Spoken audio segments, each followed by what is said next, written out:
Salut tout le monde, bienvenue à ce deuxième vidéo sur l'extension Labyrinthe de Forever War publiée par GMT Games en 2020. Dans cette vidéo, on va faire la revue des 41 cartes djihadistes. Donc oui, il y a une carte djihadiste de plus que de cartes américaines. Ça veut dire que ça va nous laisser seulement 39 cartes neutres à checker dans le dernier vidéo. Il n'y a qu'un seul repeat de cartes qu'on connaît, Martyrdom Operation, qui se passe de présentation maintenant. Donc, il n'y en a qu'une seule cette fois. L'effet est le même. On va y aller avec les petites cartes de 1. Alors, Vehicle Ramming Attacks. Vous pouvez jouer ça dans n'importe quel pays Schengen Hard. C'est bloqué par Islamic Maghreb, qui est curieusement une carte de l'extension d'avant, Awakening. C'est aussi bloqué si Travel Ban est en jeu. Le Travel Ban, qui est une carte neutre de l'extension Forever War. Bref, tout ça pour dire que vous placez un plot de level 1 dans un pays Schengen qui est hard. Fait qu'évidemment, si le US est hard, c'est une très bonne carte. Par exemple, j'irais crisser ça au Benelux. J'aurais de bonnes chances que le Benelux switch sa posture à soft. Puis je rappelle que quand il y a un plot qui se déclenche là, dans un pays Schengen, là, vous rebrassez même la posture de d'autres pays Schengen. Alors ça peut devenir let assez vite pour l'Américain. Ouïghour nationalisme, vous brassez un dé. Trois options possibles. 1 à 2, qui est la meilleure option selon moi, vous placez un marqueur de réaction en Asie centrale, qui est toujours un bon petit pays à travailler à mettre Islamist Rule. 3 à 4, vous placez une cellule en Chine. Puis 5 à 6, vous placez un plot de level 1 en Chine. Pour une petite carte de 1, franchement, ça vaut la peine à date. Le Strait of Hormuz, vous pouvez jouer ça si l'Iran est adversary ou est un pays spécial. Vous réduisez de 1 la valeur en ressources de l'Arabie saoudite, du Gulf States, de l'Irak et de l'Iran. Et vous augmentez de 1 la valeur en ressources de tous les autres pays exportateurs de pétrole pour la durée du tour seulement. Ça veut dire que l'Indonésie va tomber à 4, le Soudan va tomber à 2, la Libye va tomber à 2, l'Algérie, Tunisie va tomber à 3. Fait que tout dépend, là, comme djihadiste, quel pays vous contrôlez sur le tas. Mais ça pourrait aller jusqu'à vous donner une victoire si jamais cet ajustement-là en ressources là, vous permet d'atteindre la win condition là, de 6 ressources ou plus de pays Islamist Rule, dont 2 adjacents. Ou si vous êtes bien dans la merde, ça pourrait vous permettre d'empêcher une victoire américaine s'il est en train de travailler sur le fameux triangle ici là, pour avoir ces 12 ressources. Là. Les soldats du califat, si la capitale du califat est sur la map, vous brassez un dé, 6 options possibles, c'est tout bon. Il y en a des meilleurs que d'autres, dépendamment du contexte, là, mais 1, vous placez une cellule aux US. 2, vous placez un plot de level 1 dans un pays Schengen aléatoire via la petite table. 3, vous placez un marqueur de réaction dans un pays musulman aléatoire, encore là, via la petite table. 4, vous choisissez la posture d'un pays non musulman qui est fair. 5, vous enlevez un 8 s'il y en a un sur le board. Puis 6, vous placez un Besieged Regime marker. Sayed Hassan Nasrallah, vous pouvez jouer ça si le Liban n'est pas un allié et que l'Iran est soit adversaire ou un pays spécial. Alors, vous placez soit un Reaction Marker, un Besieged Regime ou une cellule au Liban ou à 2 pays du Liban. C'est quand même un reach pas pire, là. On se rend jusqu'en Irak, la Syrie est bon, la Turquie des fois, Jordanie peut-être. Palestinian Peace, vous placez un marqueur de réaction dans un pays adjacent à Israël. Souvent, ça va être l'Égypte à cause de sa haute valeur en ressources qui va être une cible de choix.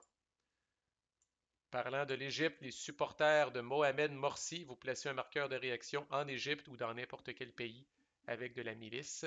C'est bloqué par le play US là, de la carte Political Islamisme et Pan-Arabe Nationalisme, qui est une carte neutre, je crois qu'on va voir aux prochaines vidéos. Manchester Bombing, vous pouvez jouer ça si le United Kingdom a une cellule. Vous switchez la posture du United Kingdom et plus 1 de funding. Alors, si le UK est à la même posture que l'Américain, ça peut être intéressant parce qu'ils soudainement virent capot, switch leur posture, ça peut screwer la posture US. Lone Wolf.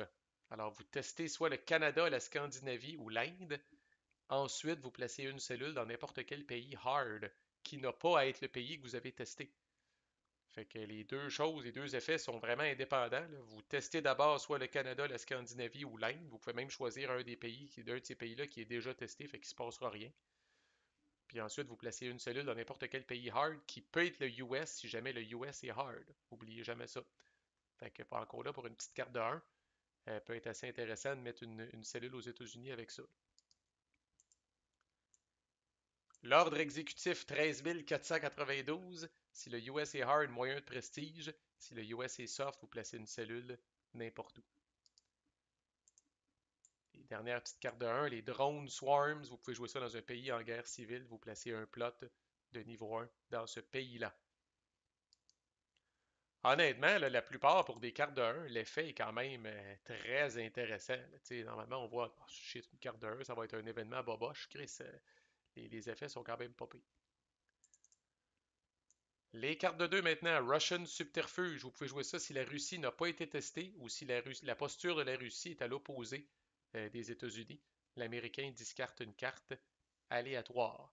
En raison de plus comme Américain, là, raison que pour l'Américain de garder autant que possible la posture de la Russie identique à la sienne. Débat public, vous pouvez jouer ça si le US est soft. Le US doit jouer le reste du tour avec ses cartes visibles, ses cartes sur la table. C'est quoi la différence entre ça et regarder la main du US? Ben, tant que cet événement-là est en jeu, même si en cours de tour, l'Américain pige des cartes, ces cartes-là vont devoir être visibles aussi. Fait que c'est vraiment bon pour tout le tour. Même s'il y a des cartes qui s'ajoutent dans la main de l'Américain, il va devoir vous les révéler. Pas si pire carte à jouer en ouverture de tour par le djihadiste. Bon, Presidential Whistleblower. Vous pouvez jouer ça seulement si les Trump tweets sont à on. Vous testez le Caucase. Ensuite, là, vous additionnez là, le modificateur de prestige avec le GWAT Relations. Euh, Ça m'est jamais arrivé dans ma game, fait que je sais pas si, bon, par exemple, dans ce cas-là, en toute logique, le GWAT Relations est à plus 2 et le prestige est à 0, ça me donne plus 2 au total. Le but de cette carte-là, c'est de vous punir si vous êtes dans marde par rapport au reste du monde, puis votre prestige est poche. Fait que, par exemple, si je mets le Benelux à soft, si je mets la France à soft, ben là, j'ai un GWAT Relations de -1, puis mettons que mon prestige est poche, ben là, j'ai un -1 aussi de prestige, fait que là, j'ai un total de -2 en faisant cette somme-là. Et là, ce que ça ferait, étant donné que le résultat est négatif, c'est que comme Américain, je dois discarter au total 2 hops de cartes. Et ça peut être une carte de 2, je peux même excéder si j'ai pas le choix. Si j'ai rien que des cartes de 3, je vais discarter une carte de 3. Donc, je dois discarter autant de cartes que l'addition de la valeur de ces cartes-là est égale ou supérieure au chiffre auquel je suis arrivé. Puis les événements djihadistes sur ces cartes-là que je discarte vont arriver. Fait qu'il n'y en aura pas de facile, là. Fait que le pire que vous pouvez être là, sur la planète, là, c'est à -4 par rapport à ça, là. Donc, dans un cas comme ça, j'étais à -3, mais mon GWAT Relations par rapport au monde, j'étais à -1 de prestige. Vous ne pourrez jamais être pire que ça. J'étais à -4, fait que là, il faudrait que je discarte l'équivalent de 4 ops de cartes. Ça peut être 4 cartes de 1, 2 cartes de 2, une carte de 2, une carte de 3, si jamais j'ai pas le choix ou c'est ce que je préfère. Puis les événements djihadistes sur la carte se produisent.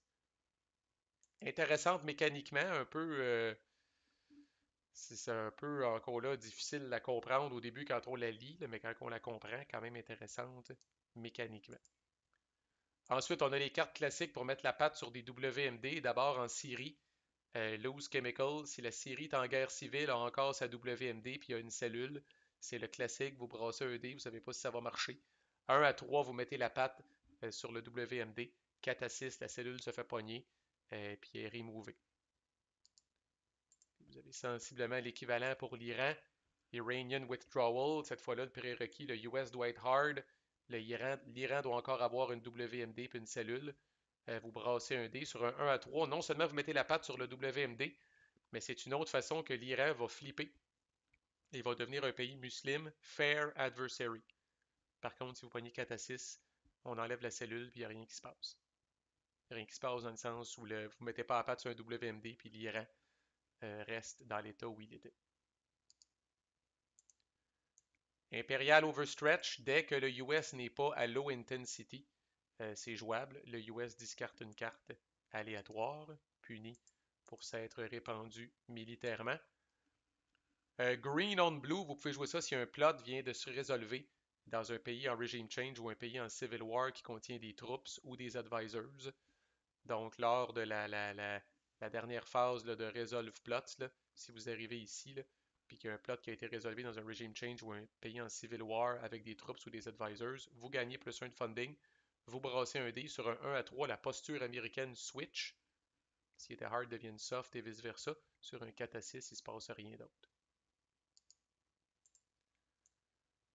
Going Underground, c'est un peu ordinaire. Je vais vous montrer ce que ça fait là. Vous faites un djihad avec les opérations de cette carte-là, donc avec valeur de 2 hops. Puis le petit perk pour vous, là, comme djihadiste, c'est que toutes les cellules qui ont participé au djihad deviennent sleepers si elles sont encore vivantes. OK? Fait que si je fais un djihad normal ici au Gulf States, avec 2 hops, je vais flipper les 2 cellules actives. Ensuite, je vais brasser 2 dés. Si je pogne 1 ou 2, ben, le Gulf States devient poor. Si je pogne 3 ou plus, la cellule décrisse. Alors, la seule différence avec cette carte-là, si je pogne 3 ou plus, la cellule décrisse pareil. Mais si je pogne 1 ou 2 puis que je réussis, je peux reprendre la cellule puis la remettre sleeper. C'est pas pire, mais tu sais, c'est pas la fin du monde. Oups. Discard. Foreign Fighters Return, vous pouvez jouer ça si la capitale du califat n'est pas sur la map. Vous placez un cellule dans un pays non musulman qui est good. Ça ne peut pas être les États-Unis. Et vous placez une cellule dans un pays non musulman qui est fair. Donc, typiquement, on va le mettre Schengen pour le pays good. Puis là, tu sais, un des pays là, fair qui est ici. Ça teste 2 de posture. Là, fait que, si l'US est hard, des fois, vous avez des bonnes chances. Ben, vous avez certaines chances que les deux pays testent soft. Puis ça pourrait fucker le chien avec la posture américaine. False flag attack, c'est bon. Chris, vous placez un plot non WMD n'importe où. C'est définitivement l'option la plus intéressante. Ou vous enlevez un marqueur de posture d'un pays non musulman qui a été testé. Par exemple, je pourrais dire, j'enlève le marqueur de posture du Benelux. C'est un peu ordinaire, là. Mais de placer un plot de votre choix, ça peut pas être un WMD n'importe où, ça inclut aux États-Unis. Fait qu'un plot aux États-Unis, généralement, c'est assez bad. Fait que très, très bonne carte. Pour sa valeur, encore une fois. Early Exit, vous pouvez jouer ça si la capitale du califat n'est pas sur la map, que Trump tweet c'est à on et qu'il y a une cellule ou un cadre dans un pays avec des troupes ou des advisors. Alors, vous enlevez toutes les troupes et les advisors de ce pays-là. Moins 1 de prestige. Ça bloque l'opération Inherent Resolve qu'on a vu dans une vidéo précédente. Et vous flippez les Trump tweets à off. Fait que ça fait évacuer les troupes, puis là, ben, si le pays était allié mais est devenu neutre, ben, les troupes pourront pas revenir dans le pays facilement, parce que là, le pays n'est plus allié. Fait qu'il y a quand même pas mal de petites affaires nasty qu'on peut faire avec cette affaire-là.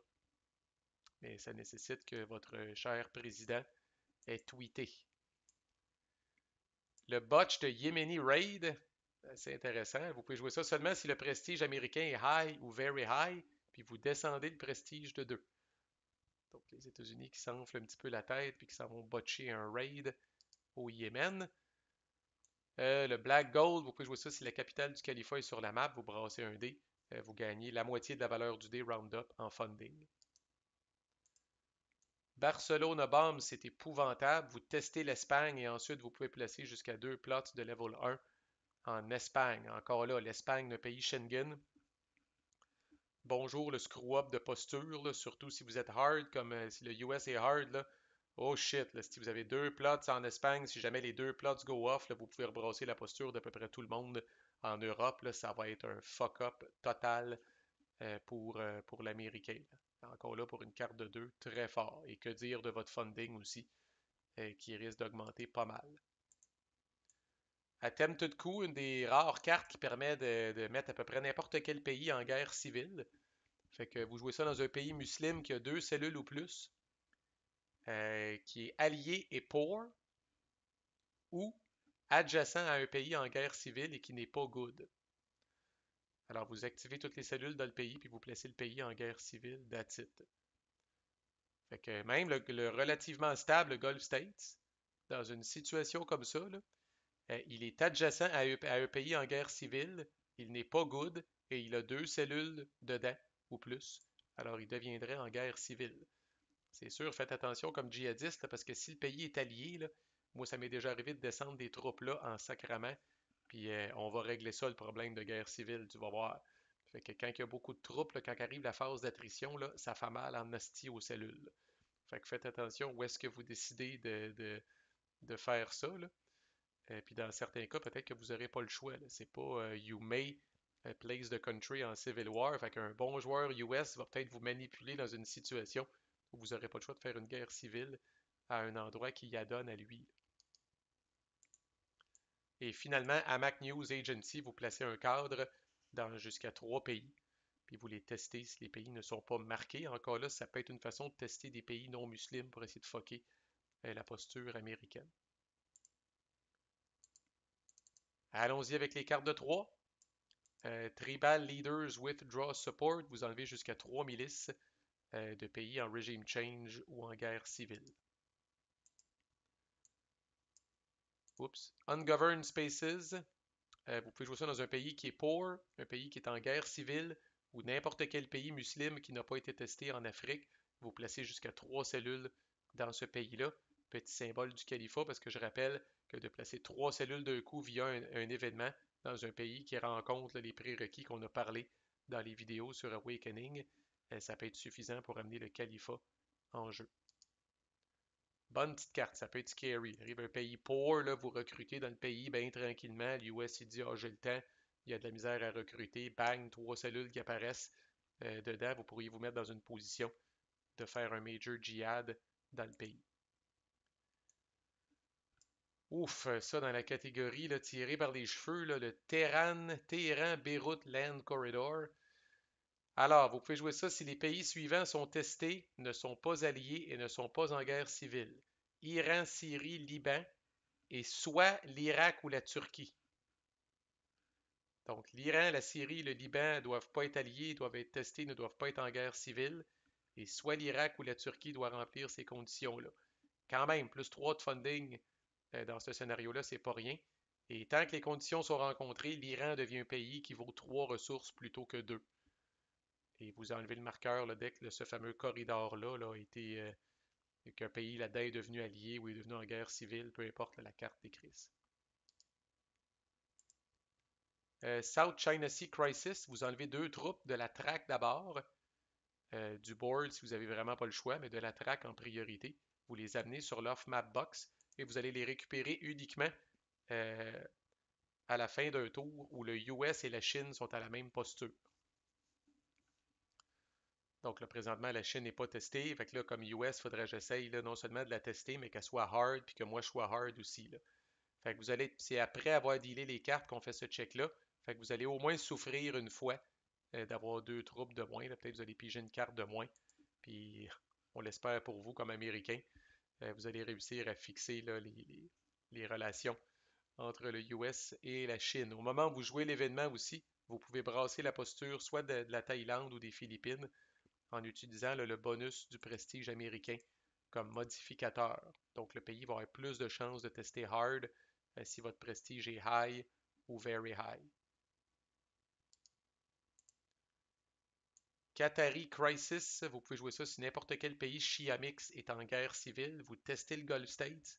Ensuite, vous empirez la governance du Gulf States d'un niveau sans l'amener à Islamist Rule. Ou vous shiftez l'alignement du Gulf States d'une boîte vers Adversary. Ça bloque le play de Arab NATO, qui est une carte qu'on a vue au dernier niveau. Et ça rend l'Iran, le Gulf States, l'Arabie Saoudite et le Yémen tous adjacents les uns aux autres. Dans le fond, le temps que ouais, pour le reste de la game, essentiellement. Fait que le Yémen devient adjacent au Gulf States, devient adjacent à l'Iran, ce qui peut offrir des opportunités intéressantes de déplacement et de win condition aussi pour des pays Islamist rule qui sont adjacents. Khashoggi Crisis, vous testez la Turquie, vous testez l'Arabie Saoudite. Ensuite, soit que vous shiftez l'Arabie Saoudite d'une boîte vers Adversary, ou vous enlevez 2 de prestige à l'américain. Le safari africain du djihadiste. Vous jouez ça dans n'importe quel pays africain, vous les testez au besoin, vous placez un total de 3 cellules et ou plots dans des pays africains, pas plus qu'une cellule ou plot par pays. Entre autres, pour des plots, c'est très intéressant. Voilà une carte qui vous permet de placer 3 plots dans 3 pays différents au niveau de votre funding. Ça va être écœurant. Et si certains de ces pays-là ont déjà testé ou sont à faire, ben, vous mettez des plots de valeur 3 ou de valeur 2, vous risquez même d'empirer leur governance. Très très bonne carte. Hayat Tahrir al-Sham. Vous pouvez jouer ça si la Syrie est en guerre civile. Vous placez 3 cellules en Syrie. Et si vous n'avez pas assez de cellules sur la traque, ces cellules-là peuvent venir de pays adjacents à la Syrie. Encore là, si ce n'est pas déjà le cas, ça peut être un trigger pour le califat en Syrie, étant donné qu'on place 3 cellules. Hama offensive. Vous jouez ça dans un pays en guerre civile, vous placez jusqu'à 2 cellules dans ce pays-là et on fait immédiatement l'équivalent d'une phase d'attrition dans ce pays-là spécifiquement, c'est-à-dire les cellules tapochent les troupes et les milices et vice-versa. Fait que c'est pas juste vos cellules qui vont bâcher, vous allez vous faire bâcher potentiellement par les troupes et ou la milice. Mais comme le dit la carte, c'est pour cette shot-là d'attrition spécifiquement, les cellules vont infliger 2 hits plutôt que 1. Alors ça peut être très intéressant. Mais faites attention, parce que comme je dis, les troupes et les milices vont se battre aussi exceptionnellement. Gaza Border Protest, vous pouvez jouer ça s'il y a une cellule en Israël, vous activez toutes les cellules en Israël et vous placez un plot en Israël égal dont la valeur est égale ou inférieure au nombre de cellules qui se trouvent dans le pays. Pour placer un WMD, ça vous prend 3 cellules ou plus. Fait qu'il y a 3 cellules, vous pouvez placer un plot de valeur 3. Évidemment, là, vu que c'est un pays non musulman, plus la valeur du plot est haute, plus ça va être bon pour votre funding. Mais la posture d'Israël est coulée dans le ciment à hard, fait que ça ne changera pas.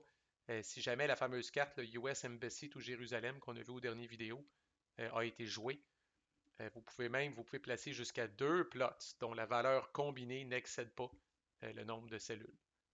Alors là, s'il y a 5 cellules, vous pourriez placer un plot 3 et un plot 2 en Israël.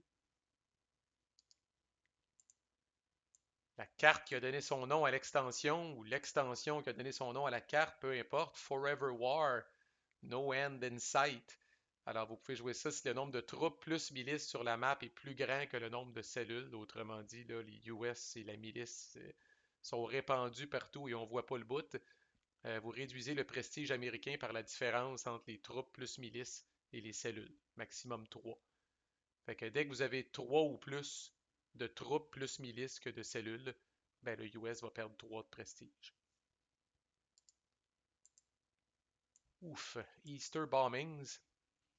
Vous placez jusqu'à 3 plots de niveau 1 dans un pays non testé, non good, non musulman, adjacent à un pays musulman qui a été testé.